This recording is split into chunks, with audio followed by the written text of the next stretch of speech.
90 পারা কোরআন এই মানব দেহে। আমি আবারও বলছি, মানব দেহে রয়েছে 90 পারা কোরআন।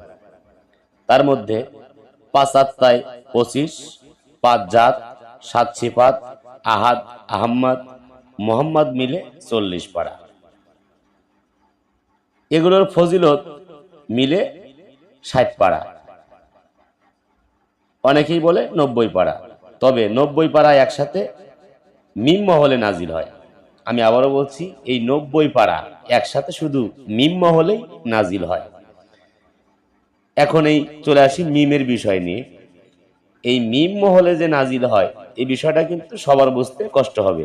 যারা সাধুগুরু মহৎ বা যারা অনেকদিন যাবৎ গুরুর পায়রবি করে আসছেন, তারা কিন্তু এটা খুব সহজেই বুঝতে পারবেন।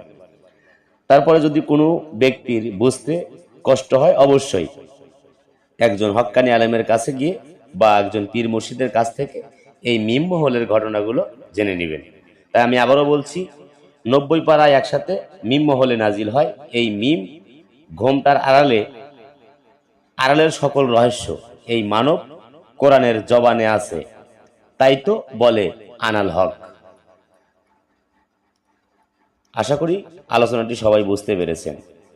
যদি কারো বুঝতে কষ্ট হয়, আমি আবারও বলছি, যদি কোনো ব্যক্তির বুঝতে কষ্ট হয়, অবশ্যই নিজ নিজ মুর্শিদের কাছ থেকে জেনে নেবেন। আর যারা এখনো কোনো মুর্শিদের কাছে হাত দিয়ে আত্মসমর্পণ করেন নাই, তাদেরকে আমি রিকোয়েস্ট করে বলবো, অবশ্যই একজন কামেল গুরুর হাতে হাত দিয়ে নিজেকে মহামানুষে পরিণত করুন এবং এই 90 পারার ভেদ জেনে নিন।